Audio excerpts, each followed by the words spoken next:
Hello दोस्तों, मैं नीरज कुमार स्वागत करता हूं आप सभी का अपने YouTube channel legal education house पर। दोस्तों, आज हम लोग चर्चा करेंगे बीएनएसएस 2023 के बारे में।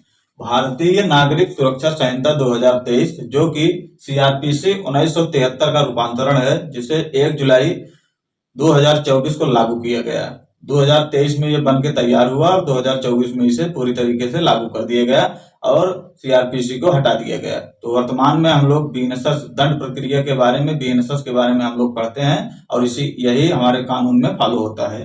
तो इसमें हम लोग कुछ मुख्य चीजों के बारे में जान लेते हैं, जिससे आगे हमको बीएनएसएस को समझने में काफी आसानी होगी। तो इसमें हम लोग चर्चा करेंगे। सबसे पहले जमानती अपराध क्या है, अजमानती क्या है, संज्ञेय मामला, असंज्ञेय मामला, समनीय और असमनीय मामला क्या है। आप अंत तक हमारे वीडियो में बने रहिए, इसको हम लोग बहुत अच्छे से समझेंगे। और इससे पहले अगर आपने हमारा चैनल सब्सक्राइब नहीं किया है तो कृपया करके आप मेरा चैनल सब्सक्राइब कर लीजिए, ताकि मेरा हर अपडेट आप लोगों को मिलता रहे। तो चलिए शुरू करते हैं। तो अपराध के प्रकारों में हम लोग पहला प्रकार समझते हैं जमानती और अजमानती। हम यहाँ जमानती और अजमानती दोनों को साथ में ही लिख करके और दोनों अंतर के फॉर्म में पढ़ेंगे, ताकि हम लोगों को दोनों साथ में और जल्दी समझ में आ जाए। तो इसमें जमानती अपराध के बारे में देखते हैं कि इसको बीएनएसएस की धारा 21C में परिभाषित किया गया है। इसमें बताया गया है कि जमानती अपराध कौन से अपराध होते हैं, और इसी के लास्ट में धारा 21C के ही लास्ट में बता दिया गया है कि नॉन बेलेबल ऑफेंस क्या होते हैं, यानी अजमानती अपराध क्या होते हैं। तो इसमें सबसे पहले यही कहा गया है बेयर एक्ट में कि जमानती अपराध से ऐसे अपराध अभिप्रेत हैं जो प्रथम अनुसूची किसकी, बीएनएसएस की प्रथम अनुसूची में या किसी अन्य विधि में उस अपराध को जमानती अपराध बनाया गया हो। तो इसमें देख सकते हैं प्रथम अनुसूची और अन्य विधि। बीएनएसएस के बेयर एक्ट में लास्ट में जब हम लोग जाएंगे और प्रथम अनुसूची वहां दी गई है, वहां सारे अपराध लिखे गए हैं और बताए गए हैं कि जमानती है कि अजमानती है, क्या है और कहाँ उसका ट्रायल होगा। तो इसमें प्रथम अनुसूची में और अन्य विधि में, जैसे SC/ST हो गया और पोक्सो हो गया, घरेलू हिंसा अधिनियम हो गया, इन सब में जो अपराध, किसी अपराध को अगर जमानती बता दिया गया है या अजमानती बता दिया गया है, तो उसको उसी हिसाब से डील किया जाएगा। इसका मतलब यह है। और अजमानती अपराध से कोई अन्य अपराध अभिप्रेत है, यानी कि जो इन चीजों में नहीं आते वो लोग अजमानती अपराध में आते हैं। और इसके क्योंकि ये थोड़ा कम गंभीर प्रकृति के होते हैं, इसलिए इसे जमानती बनाया गया है, ताकि जमानत आसानी से मिल सके। और इसे ये थोड़ा अधिक गंभीर है, तो इसीलिए इसको ऐसा बनाया गया है कि जमानत आसानी से ना मिल सके। जमानत इसमें भी मिल जाती है और जमानत इसमें भी मिल जाती है। अंतर क्या है, आइए देखते हैं। इसमें जमानत की मांग, जो कोई आदमी अगर अरेस्ट हुआ है तो उसी से छोड़ने से संबंधित प्रावधान है जमानती प्रावधान। तो जमानत की मांग अधिकार स्वरूप इसमें की जा सकती है बेलेबल ऑफेंस में, क्योंकि ये कम गंभीर प्रकृति के होते हैं। और इसमें जमानत थाने से भी मिल जाती है, और अगर थाने में जमानत नहीं मिली है तो न्यायालय से जमानत मिल जाती है। और इसमें क्या होता है, इसमें जमानत की मांग अधिकार स्वरूप नहीं की जा सकती है, सिर्फ उससे प्रेयर किया जा सकता है, प्रार्थना की जा सकती है किसी से, न्यायालय से। और न्यायालय का जमानत देना न देना उसके विवेक पर निर्भर करता है। और विवेक का अर्थ हम लोग ये समझेंगे कि जो अभियुक्त व्यक्ति है, जिसको गिरफ्तार किया गया है, क्या उसे छोड़ देने पर वह किसी गवाह को डरा धमका सकता है, किसी एविडेंस के साथ छेड़छाड़ कर सकता है, या इन्वेस्टिगेशन में सही तरीके से भाग नहीं लेता है, या देश छोड़ के भाग सकता है। अगर ये सब चीजें हैं तब उसको यहाँ पे जमानत नहीं दी जाएगी। और इसमें कौन कौन से सेक्शन आते हैं, बीएनएसएस 2023 जो आईपीसी था उसे बीएनएसएस बना दिया गया है। तो उसकी धारा 88, 93, 94, 106, 115, 117, 122, 125 ये कुछ उदाहरण है। और बाकी ढेर सारे अपराध ऐसे हैं जिसको इस तरीके से डिफाइन किया गया है। और इसमें 64, 65, 66, 80, 96, 103, 104, 105, 107, 8, 9, 10। अब देखते हैं संज्ञेय और असंज्ञेय अपराध क्या है। तो संज्ञेय और असंज्ञेय अपराध को अपराध होने के तुरंत बाद की स्थिति के लिए इसको इस तरीके से विभाजित किया गया है। तुरंत इसकी कितनी गंभीरता होगी, इसका दोनों पक्षों पर क्या प्रभाव पड़ेगा तुरंत, तो उस आधार पे इस तरीके का विभाजन किया गया है। क्योंकि अपराध होते ही पुलिस को क्या एक्शन लेना चाहिए या मजिस्ट्रेट को क्या एक्शन लेना चाहिए, उस आधार पर इसे विभाजित किया गया है।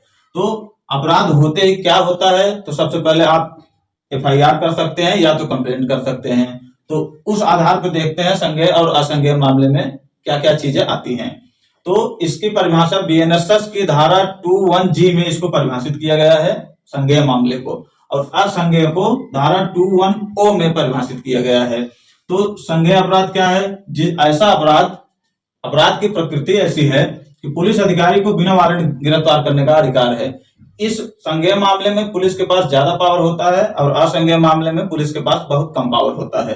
तो पुलिस अधिकारी जिस अपराध में बिना वारंट गिरफ्तार कर सकता है और बिना वारंट कब गिरफ्तार कर सकता है, यह कानून में बताया गया है।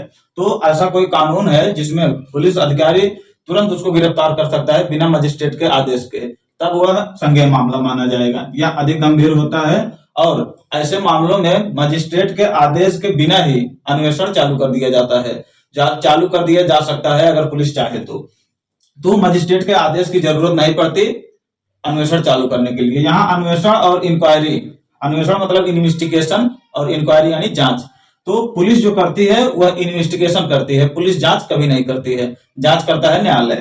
तो और इसका प्रारंभ कहां से होता है? एफआईआर से हो सकता है या कंप्लेंट से हो सकता है, और इसमें मजिस्ट्रेट आदेश के बाद भी जांच कर सकते हैं और बिना आदेश का भी जांच कर सकता है। तो कंप्लेंट मामले में और एफआईआर दोनों मामले में शुरू हो सकता है, और इसमें मजिस्ट्रेट के आदेश के बाद ही। असंज्ञेय मामले में हमेशा कोई भी अन्वेषण करने से पहले मजिस्ट्रेट के आदेश की जरूरत पड़ेगी, और अगर इसको शुरू करना है तो इसको डायरेक्ट मजिस्ट्रेट के पास से ही हम लोग कर सकते हैं शुरू। असंज्ञेय मामले को अगर चालू करना है तो उसे सबसे पहले मजिस्ट्रेट के पास कंप्लेन करना पड़ेगा, वह थाने से नहीं हो सकता है। असंज्ञेय मामले में धारा 174 में हम लोगों को पता है कि एनसीआर दर्ज होता है, जैसे नॉन कॉग्निजेबल रिपोर्ट भी कहते हैं।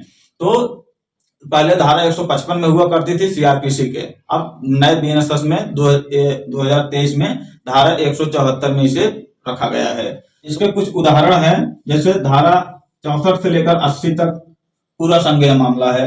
ये कुछ उदाहरण दिए गए हैं जिसे आप देख सकते हैं। आगे हम लोग समझते हैं समनीय मामला और असमनीय मामला, यानी कि कौन से मामले में समझौता किया जा सकता है और कौन से मामले में समझौता नहीं किया जा सकता है। समनीय का कंपाउंडेबल का मतलब है कि समझौता किया जा सकता है, नॉन कंपाउंडेबल का मतलब है कि समझौता नहीं किया जा सकता है। तो समझौते जिस अपराध में समझौता किया जा सकता है उसको भी दो प्रकार से विभाजित किया गया है। पहला है कि न्यायालय की अनुमति के साथ, दूसरा है न्यायालय की अनुमति के बिना। यानी कि कुछ मामलों में न्यायालय की अनुमति की जरूरत पड़ती है, न्यायालय अनुमति देगा तभी उसमें समझौता किया जा सकता है, लेकिन कुछ मामलों में न्यायालय की अनुमति की कोई जरूरत नहीं पड़ती है और उसमें ऐसे ही समझौता कर लिया जाता है। तो बिना अनुमति के समझौते में जैसे हल्के फुल्के छोटे मोटे अपराध हो गए, छोटा मोटा चोट लग गया, उपाधि हो गई या मानहानि जैसे मामले, बिना न्यायालय के अनुमति के ही समझौता किया जा सकता है। लेकिन अनुमति किसमें पड़ती है? जैसे घोर उपाधि हो गई, ज्यादा चोट लग गई, और इसमें द्विविवाह वाला मैटर हो गया, गर्भपात जैसे मैटर हो गए, तो उसमें समझौता न्यायालय के अनुमति से ही किया जा सकता है। और असमनीय मामले में किसी भी तरीके का कोई समझौता नहीं किया जा सकता है, क्योंकि यह काफी अधिक गंभीर प्रकृति का माना जाता है, इसलिए इसमें समझौता नहीं किया जा सकता। जैसे हत्या हो गया, बलात्कार हो गया, या और कई सारे मामले हो गए, अटेम्प्ट टू मर्डर हो गया, तो इन सब मामलों में समझौता नहीं किया जा सकता है, क्योंकि यह समझौते लायक मामले हैं उसको व्यक्ति के विरुद्ध माना जाता है, और जिसमें समझौता नहीं किया जा सकता है यह समाज के विरुद्ध अपराध माना जाता है, और ऐसे अपराधों में पूरा समाज पीड़ित हो जाता है, इसलिए इसमें समझौता नहीं किया जा सकता है।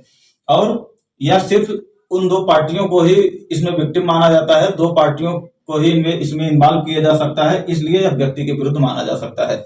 और इसे समझने के लिए हम लोग देखते हैं धारा 359 की सारणी, उसमें धारा 359 में अच्छे से पूरी सारणी दी गई है कि किस अपराध में समझौता किया जा सकता है, किस अपराध में नहीं किया जा सकता है, और किस अपराध में न्यायालय की अनुमति की जरूरत पड़ेगी, किस मामले में अनुमति की जरूरत नहीं पड़ेगी। इसके लिए हम लोग धारा 359 को देख सकते हैं। या आगे समझते हैं सम्मन मामला क्या है और वारंट मामला क्या है।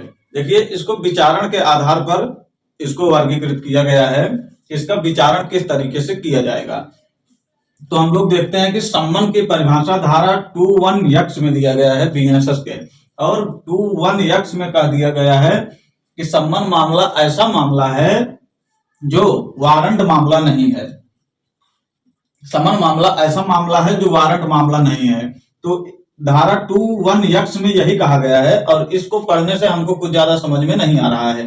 तो अब आगे देखते हैं कि वारंट मामला क्या है, क्योंकि जो समन मामला नहीं हो, जो वारंट मामला नहीं होगा वह अपने आप समन मामला हो जाएगा। तो वारंट मामले की परिभाषा धारा 21Z में दिया गया है।